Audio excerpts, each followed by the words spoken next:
आप देख रहे हैं खबर प्रवाह, खबर बिना रुके सबसे पहले। हमेशा आप सब लोग तो बचपन से मेरे साथ, क्योंकि मेरी ये जन्मभूमि है, मान करता हूँ। मुझे लगता है आज तक कभी भी माताओं बहनों के लिए कभी भी कोई भी ऐसी बात, कोई भी ऐसी चीज़ मेरे इस 50 साल के जीवन में कभी भी किसी को मेरे व्यवहार में प्रतीत नहीं हुई होगी कि मेरे व्यवहार में कहीं भी कोई गलत व्यवहार किसी भी महिला के लिए या किसी भी उसके लिए है। मैंने खुद, क्योंकि वो मेरे उसमें रहा, मैं शुरू से कांग्रेस का एक सच्चा सिपाही रहा।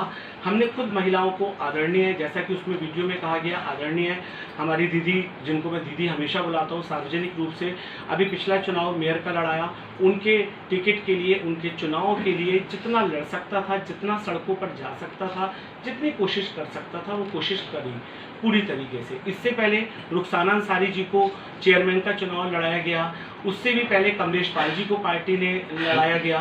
तो महिलाओं के लिए हम सभी लोग हमेशा आगे बढ़ चढ़ कर दावेदारी, हिस्सेदारी सब कुछ करते रहे और उनका भरपूर सम्मान करता हूँ।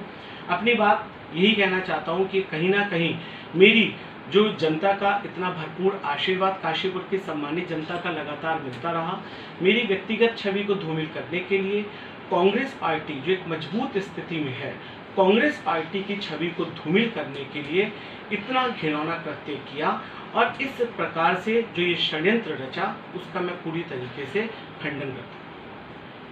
व्यक्तिगत कारणों से कुछ व्यस्त था, जिस वजह से व्यस्तता होने की वजह से इस तरीके का ये नहीं हुआ और इसको सोचा भी कि इस तरीके का गंदगी ये कौन कर सकता है, जिसके लिए कानूनी प्रक्रिया बहुत सारी चीज़ें हैं, उसके लिए भी सब चीज़ें थी। और जो ये कार्य हुआ, ये तो आपको मैंने बताया भी कि ये जिस तरीके से षड्यंत्र के तहत जो कार्य हुआ, ये एक इसका पूरी तरीके से खंडन करता हूँ। ये आवाज़ आप ही की चाहिए। मैं ये बात अपने पार्टी फोरम, मैं अपने पार्टी फोरम पे जाकर ये बात कहूँगा कि आप इसकी निष्पक्ष जांच करें। दूध का दूध और पानी का पानी होगा। और आज की तारीख में आपको पता है कि आधुनिक तकनीक इतनी ऊंची पहुंच चुकी है, इतनी ऊंची पहुंच चुकी है कि एक व्यक्ति 500-500 लोगों की आवाज़ निकाल सकता है। 10 साल के बच्चे के ऊपर 60 साल का मुखौटा लगाकर पेश किया जा सकता है, फोटोएं बदली जा सकती हैं, गानों की एडिटिंग की जा सकती है, शब्दों को लौट फेर किया जा सकता है। आप सब लोग क्योंकि मीडिया से जुड़े हैं, इसलिए आप सब लोग ये भली भांति जानते हैं कि इस आधुनिक तकनीकी में किस प्रकार से इसका मिसयूज किया जा सकता है। अभी आपने कहा कि राजनीतिक षड्यंत्र है, तो ये फायदा तो होगा विपक्ष का है। निश्चित रूप से कहीं ना कहीं ये विपक्षियों ने कांग्रेस की मजबूत स्थिति को देखते हुए इस प्रकार का षड्यंत्र रचा। कानूनी कार्रवाई का विचार कर रहे हैं? हाँ बिल्कुल, कानूनी कार्रवाई मैं बिल्कुल करूंगा। आईडियो में नाम तो होगा किसका नाम बात करके दिखाया?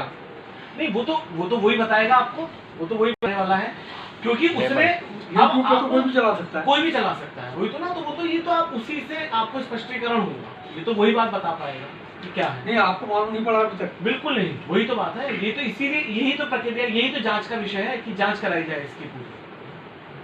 जांच कराने के बाद इसको पता लगेगा कि एक्चुअल है क्या।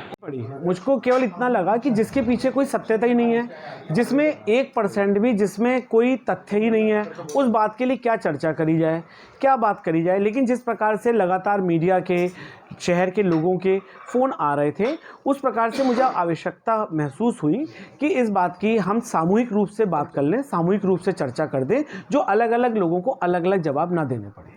सर, आपने षड्यंत्र की बात कही, तो किस ओर आपका इशारा? षड्यंत्र तो देखिए, जितने राजनीतिक पार्टियां हैं, जितनी भी विपक्षीय पार्टी हैं, निश्चित रूप से उन्हीं को फ़ायदा हो सकता है इस चीज़ से। उन्होंने ये षड्यंत्र रचा होगा, उसमें कोई भी पार्टी, कोई भी व्यक्ति हो सकता है। सर, ऑडियो में मनोज जोशी जी का भी नाम लिया गया है और मुक्ता सिंह जी का भी नाम लिया गया है और उसमें ये भी कहा गया है कि अगर टिकट मुझे नहीं मिला तो जीतने मैं उन्हें भी नहीं दूंगा। तो इसमें कितनी सत्यता है? जिस ऑडियो जो है वो ऑडियो ही सत्य नहीं है। हम जो है कागजी पुलाव कर रहे हैं, यानी कि एक तरीके से जिसका कोई बुनियादी नहीं है। जिस चीज़ की बुनियादी नहीं है तो हम उस पर इमारत तो बेकार की बना रहे हैं ना।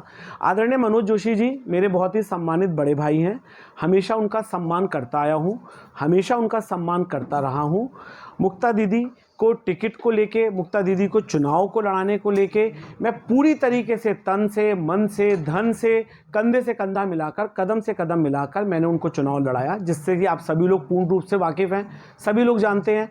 टिकट में भी उस समय संशय हुए, बहुत सारी चीज़ें हुई, उसके बावजूद भी टिकट को लेके, चुनाव लड़ाने को लेके, चुनाव जिताने को लेके हमेशा उनके साथ थे।